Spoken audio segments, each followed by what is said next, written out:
बिस्मिल्लाहिर्रहमानिर्रहीम। अस्सलाम वालेकुम। कैसे हैं आप सब? उम्मीद करती हूँ कि सब खैरियत से होंगे। आज हम डिस्कस करेंगे क्लास इंसेक्टा।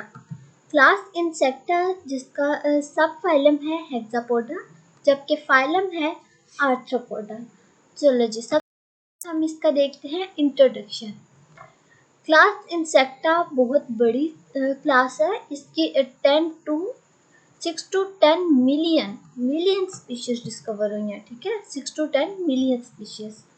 ठीक है, लेंथ इनकी कितनी कर देखी गई है अभी तक? इनकी 1 मिलीमीटर टू 2.5 मिलीमीटर तक लेंथ देखी गई है। ठीक है, और अब इसका देखते हैं हम हैबिटेट इनका क्या है। हैबिटेट ये वर्ल्ड वाइड डिस्ट्रीब्यूट है। सो ये कुछ टेरेस्ट्रियल आर्थ्रोपोड्स है, कुछ एक्वेटिक है। ठीक है, मोस्टली तो ये सॉलिटरी होते हैं, बट समटाइम्स ये वेल ऑर्गेनाइज्ड कॉलोनीज में भी रहते हैं। ठीक है, मोस्टली ये सॉलिटरी ही होते हैं। नेक्स्ट इसकी देखते हैं हम मॉर्फोलॉजी, इनकी बॉडी शेप, बॉडी डिवीजन इनकी कैसी है। ठीक है, इनकी बॉडी 3 पार्ट्स में डिवाइड होती है। First one is head, second one is thorax and the third one is abdomen.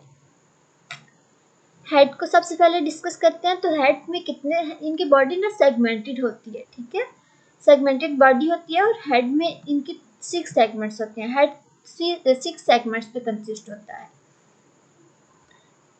Thorax 3 segments पे कंसिस्ट होता है, जबकि एब्डोमेन में 11 सेगमेंट्स होते हैं। ठीक है, अब हम देखते हैं कि ये कौन, इनके हेड में, थॉरैक्स में, एब्डोमेन में कौन कौन से पार्ट्स हैं और ये क्या क्या फंक्शन परफॉर्म करते हैं। हेड के पास एंटीना होता है, पेयर ऑफ एंटीना होते हैं, कंपाउंड आइज होती हैं और इसके साथ इनके पास ये माउथ पार्ट होता है। ठीक है, फॉर फीडिंग ये इनका माउथ पार्ट है। ठीक है, जबकि थॉरैक्स में क्या होता है? थॉरैक्स में इनके पास 6 सेगमेंटेड लेग्स होती हैं। ठीक है, ये वर्किंग लेग्स होते हैं और 6 सेगमेंटेड लेग्स मीन्स के 3 सेगमेंट्स हैं, तो एक सेगमेंट के पास 1 पेयर ऑफ लेग है। ठीक है, और इनके पास विंग्स भी होती हैं। कितने? 2 to 4 विंग्स होते हैं। विंग्स भी इनके थॉरैक्स से ही ओरिजिनेट होते हैं। अब हम देखते हैं कि एब्डोमेन में कौन से फंक्शंस परफॉर्म होते हैं। तो मैं आपको बताती चलूँ कि हेड और थॉरैक्स की निस्बत एब्डोमेन में सबसे ज़्यादा फंक्शंस परफॉर्म होते हैं इंसेक्ट की बॉडी में। ठीक है, जिनमें डाइजेशन है, एक्सक्रीशन है, रिस्पिरेशन है, रिप्रोडक्शन है एंड मच मोर। ठीक है, चलो इसके देखते हैं। पीछे हमने ये तो देखा कि इनके पास 2 to 4 विंग्स होते हैं। क्लास इंसेक्टा में जितने भी इंसेक्ट्स हैं, ये इसकी कैरेक्टरिस्टिक है कि इनके पास विंग्स लाजमी होते हैं। ठीक है, और अब इनकी देखते हैं फ्लाइट। यहाँ पर 2 तरह की मैंने फ्लाइट मेंशन की है। फर्स्ट इज डायरेक्ट और synchronous flight and the second one is indirect और एसिंक्रोनियस फ्लाइट। अब हम देखते हैं कि डायरेक्ट में और इनडायरेक्ट फ्लाइट में क्या फ़र्क है। डायरेक्ट फ्लाइट में ये होता है कि जब 1 नर्व इम्पल्स के बाद एक दफ़ा मसल्स कंट्रैक्ट करते हैं। ठीक है, ये मसल्स, ये मैं आपको पहले ये बता दूं कि ये जो विंग्स होते हैं ये मसल्स पे अटैच होते हैं। ठीक है, इनकी जो बेस होती है वो मसल से अटैच होती है और ये एक्सोस्केलेटन से फिर बाद में बाहर, पहले नीचे मसल से फिर ऊपर एक्सोस्केलेटन। ठीक है, तो जब एक दफ़ा नर्व इम्पल्स चलती है, एक नर्व इम्पल्स के बाद एक दफ़ा मसल्स कंट्रैक्ट करते हैं और ये मोस्टली किस में होता है? ग्रास हुपर में होता है, ड्रैगन फ्लाइज में होता है और बटरफ्लाइज में और एक्सेट्रा, जिनमें मॉथ है, माइट्स हैं, एक्सेट्रा। ठीक है, अब इनडायरेक्ट फ्लाइट में क्या है? इनडायरेक्ट फ्लाइट में ये डिफरेंस है कि डायरेक्ट में तो ये था ना कि एक नर्व इम्पल्स के बाद एक दफ़ा मसल कंट्रैक्ट करते हैं, जबकि इनडायरेक्ट में ये है कि एक नर्व इम्पल्स के बाद कई दफ़ा मसल्स कंट्रैक्ट करते हैं। और ये किस में होता है? ये फ्लाइज में, वेस्प्स में, एक्सेट्रा। ठीक है, अब इससे ये होता है, ये जाहिर होता है कि इनडायरेक्ट फ्लाइट में या फिर एसिंक्रोनियस फ्लाइट में, जो कि फ्लाइज वेस्ट एक्सेट्रा जो मेंबर्स में होती है, इनके पास ज़्यादा एबिलिटी होती है, ये फास्ट फ्लाइट करते हैं, ठीक है, as compare to direct flight के, ठीक है। इनमें नर्वस सिस्टम कैसा होता है और फीडिंग कैसी है। सबसे पहले हम देखते हैं इनका नर्वस सिस्टम कैसा है।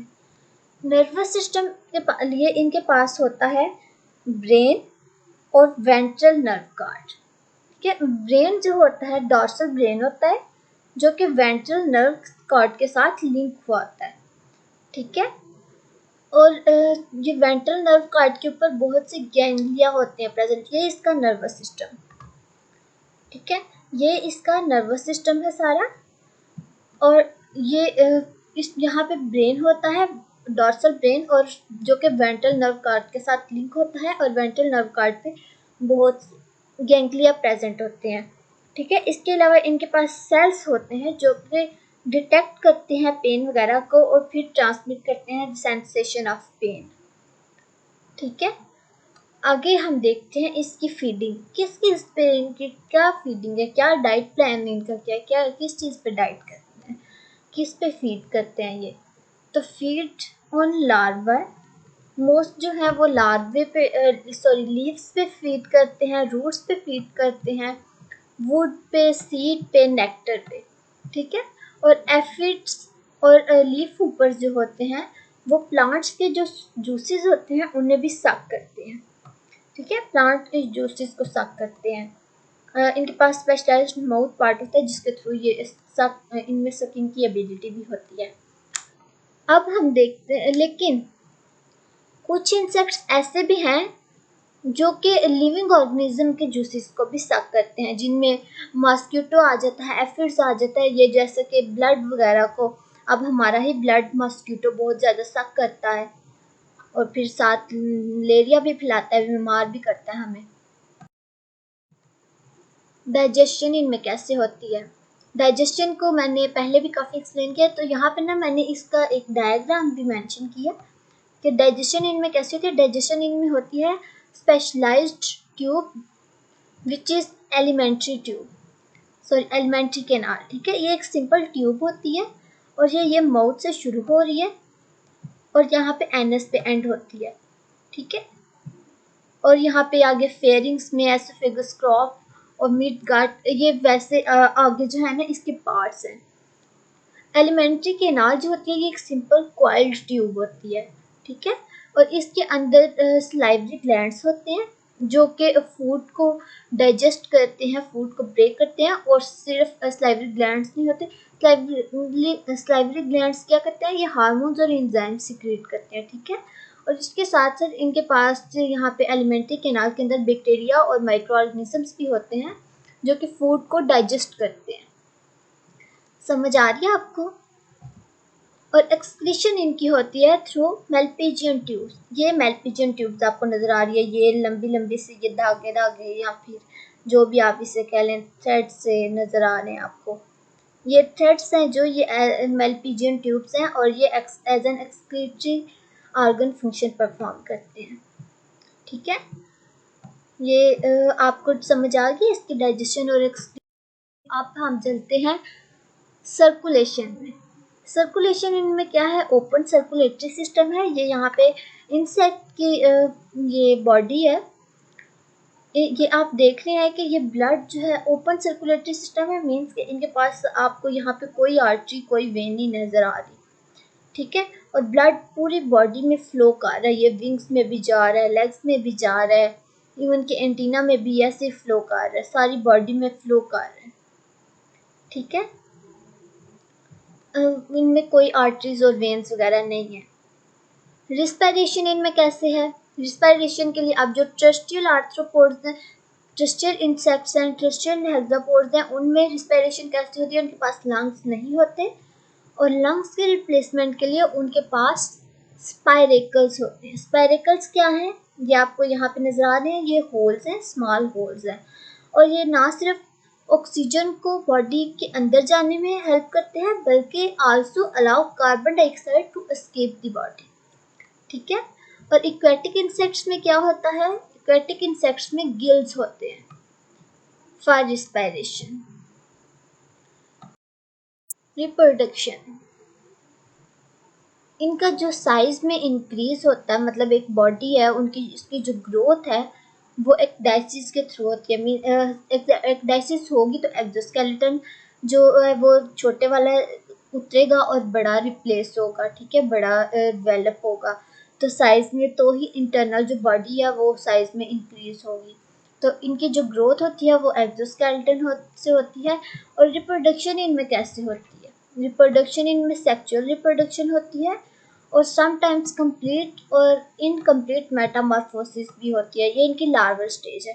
ठीक है, मेटामॉर्फोसिस में क्या है कि जो लार्वल स्टेज है इनकी, जो लार्वा होता है वो अडल्ट फॉर्म में नहीं जाता, और वो अपनी जो उसकी डेवलपमेंट रुक जाती है, ग्रोथ रुक जाती है लार्वल स्टेज पे। और वो जो अपने बॉडी का सॉरी बाकी का जो लाइफ होती है वो एज अ लार्वल स्टेज, और वो लार्वल स्टेज में ही बाकी की लाइफ सरवाइव करता है। ठीक है, यहाँ पे ये मैंने इनका लेडी बग का साइकिल, लाइफ साइकिल मेंशन किया। ये लेडी बग, ये एग, अडल्ट लेडी बग, और ये एग जो है ये लार्वा में डेवलप होता है, और लार्वा फिर प्यूपा में। ठीक है, और प्यूपा फिर क्या है? प्यूपा फिर अडल्ट लेडी बग में डेवलप हो जाता है, और ऐसे ही इनका ये लाइफ साइकिल चलता रहता है। चलें जी, अब सबसे इम्पोर्टेंट जो चीज़ हम देखेंगे वो है इसकी values.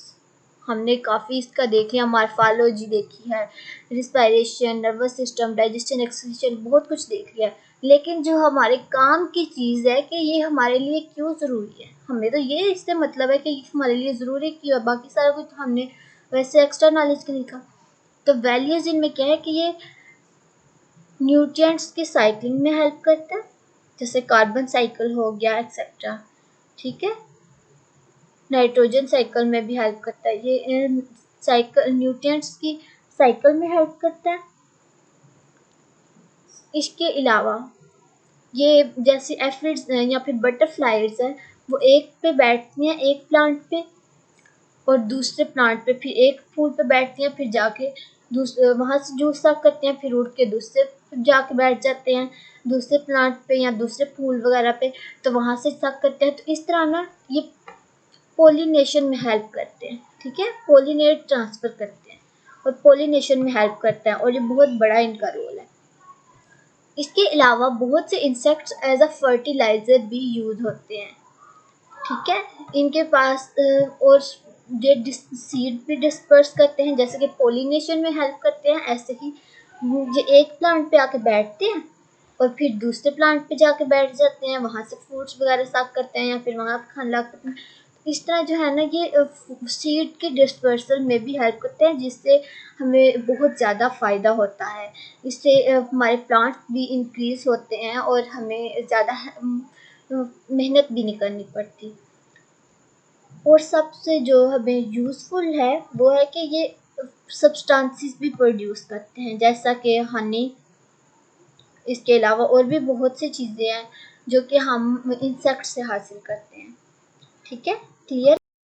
Please subscribe my channel and also like and share this video, and don't forget to press the bell icon button. Thanks for listening me and congrats for getting knowledge. Allah Hafiz.